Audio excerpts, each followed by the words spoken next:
Hi there, my name is Charles Layoo, and today I want us to talk about tomato farming in Uganda.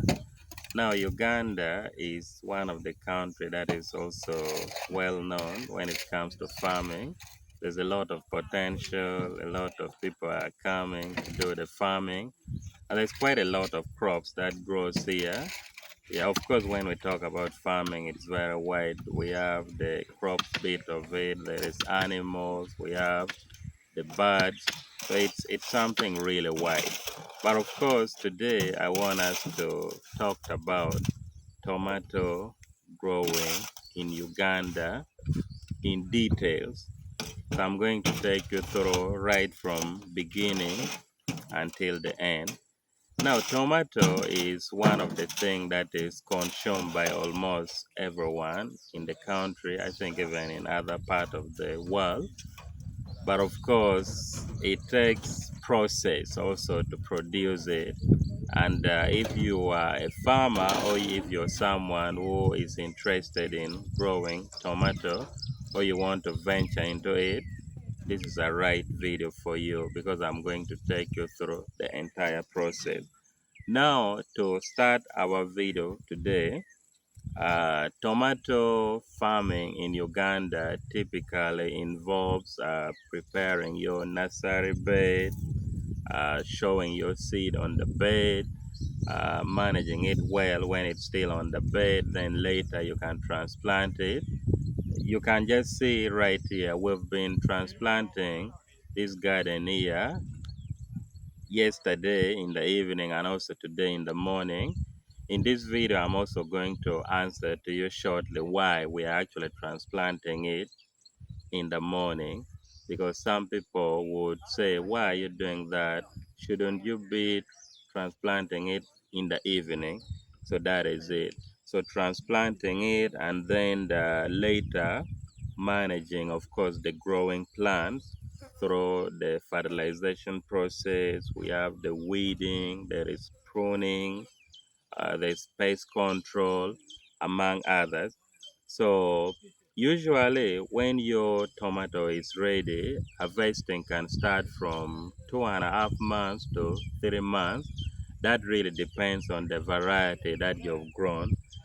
There's quite a lot of varieties in the market right now, and majority of them are hybrid variety. It's not now very easy to get these indigenous varieties of tomato. So some of the common varieties that people grow includes Ansal F1, which is the one actually that I'm doing right here. There is Pele F1, there is Asila. There's quite a lot of varieties.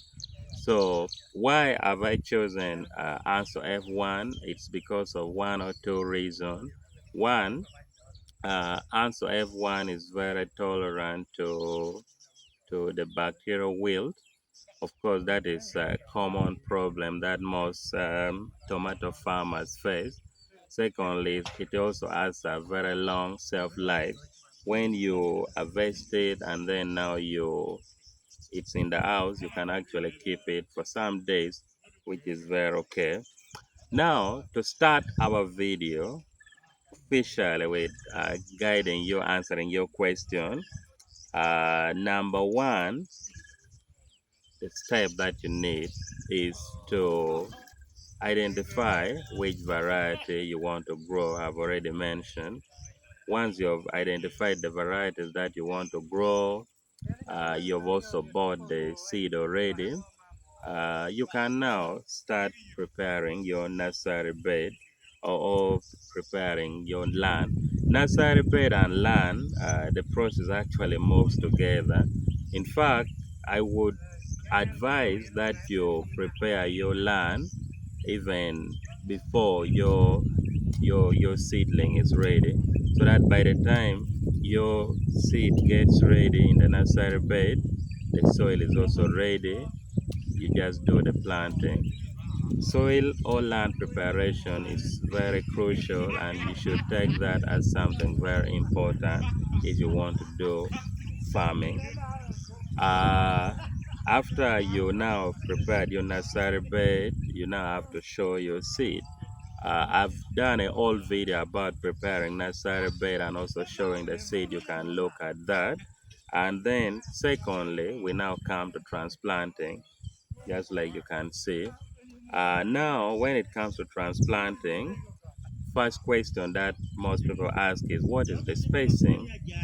Depending on which varieties you've planted, of course, most varieties have the same characteristics, but spacing, there are about 2 or 3 different types of spacing that people use, but the spacing will vary depending on the number of your seedlings and also the style that maybe you're familiar with.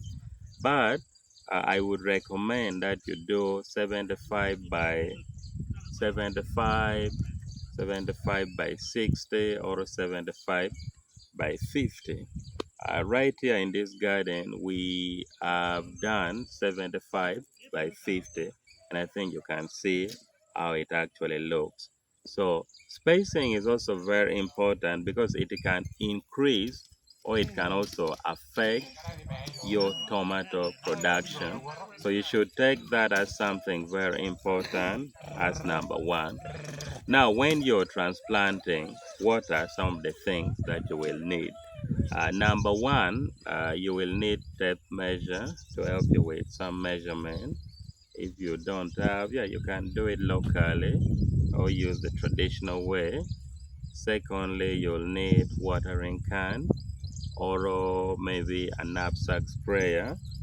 Uh, then you'll need, if you are planting in the morning, you'll need some banana stems. I think you can just see in the background that we have covered them with banana stems, which of course I'm going to tell you the reason. Why should you, usually most of the time it's advisable to transplant your tomato. Actually, if you do horticulture generally, most of the seedling, it's advisable to transplant them in the evening when it's already cool. But in case there is adequate moisture and maybe the weather is kind of cloudy, you can transplant it in the morning. Then what you do, you just cover it the way you can see in the background. These things right here protects our seedling from the sun. And right now, as I'm doing this video, it's already 11 in the morning. uh, but our seedlings we have now transplanted, they are just looking so good actually. So that is it. Another thing about transplanting, you may also need some insecticide to spray after transplanting. Why do you have to do that? This is to help. So it's always actually advisable to spray after transplanting, maybe to avoid like contamination during the process of transplanting it from the nursery bed to the mother garden. There could maybe be some contamination. Yeah, if you spray, it will help. Now, one of the insecticide that I would recommend, sorry, I mean the fungicide that I would recommend is called Ridomil or Ridomil Gold. I don't really know, it depends on your pronunciation. Now, this is a systematic and contact fungicide. Systematic and contact fungicides are actually two main types of fungicides that are used to control fungal diseases and also infections in plants. I'm going to probably make another video talking about the difference, but if I'm to just give you the basic of it, systematic fungicides, usually they are absorbed by plants and they move throughout the plant's tissues, providing protection from within, while contact fungicides, on the other hand, acts on the surface of the plant. So basically, that is it. So if you have all these things, you're ready to do the transplanting. Make sure you also have your fertilizer. I would recommend using organic well decomposed manure, like maybe chicken droppings, cow dung, goats dropping. But if you cannot get that, then you can just use DAP, diammonium phosphate, which is also a fertilizer. Usually, you can buy from these agro shops. 50 kilograms goes at around 180,000, 190,000 to 200,000, really depending on where you are buying it from. So now you have your seedling, you have your fertilizer, you need to have the ore and maybe some trowel for transplanting. Then make your ores just like you can see, and then you pour your fertilizer. If you are using organic, well decomposed manure, it's recommended that you put one full spade. That is what we've been doing here, one full spade of well decomposed organic manure. But if you are using DAP, maybe you can put like 5 to 10 grams, I think. Yeah, and that should be enough. So that is it. Now, after now planting or after transplanting your tomato, what else? Now here is what we now here we come to the management. When now you're in the mother garden, tomato is something that you have to manage so well, and like I told you in the beginning, to grow tomato, you have to focus on providing the right condition, which one is full sun. So meaning you shouldn't plant it in a garden with a lot of trees and shade, so that the sunlight can access it directly. We have warm temperatures. Then of course there should be consistent watering. Uh, like I said, regular fertilization and pruning can also be done to improve the yield and also the plant health. But usually that depends on the type of market that you are targeting. Now, on the management bit of it, which fertilizer do you use, which insecticide do you use, and also which fungicide do you use? Starting with fertilizer, because you will be doing a lot of spraying. Number one, once you've now planted here, you can boost it with what is called easy growth vegetative, because at this stage they're still at their vegetative stage. There's easy growth vegetative, and after some few days, that is what we are going to start with right here. We have fertilizers like Veg Max, we have Crop Champion, we have this Easy Growth Fruit and Flowers, among others. One thing about farming uh, crops like tomato, you can also spray them according to the stages.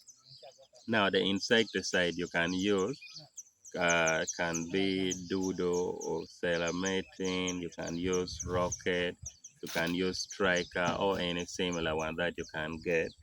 Then the fungicide, you can use Mango Zeb.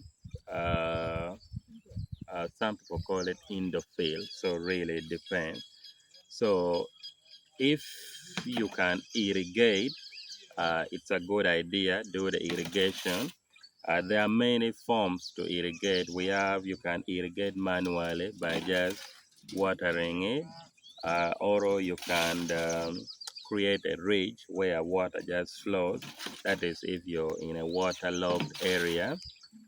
Then you can also use drip irrigation, which I think is the best option when it comes to irrigation. So yeah, basically that is it about spacing also, and about irrigation. Now I'm going to be doing quite a lot of videos about this, from step to step, every process that you need to know. If there is something you feel like I haven't answered, you can just let me know in the comment section. Then I'll be more than happy to do another video about it. Now, when it comes to market bit of it, because usually when you're venturing into farming, you're growing something. first question you should ask yourself is the market. It's not so hard to get market for tomato apparently, as long as you manage it well. And usually this side of northern Uganda we sell with box. There's a box that usually we pack tomato in.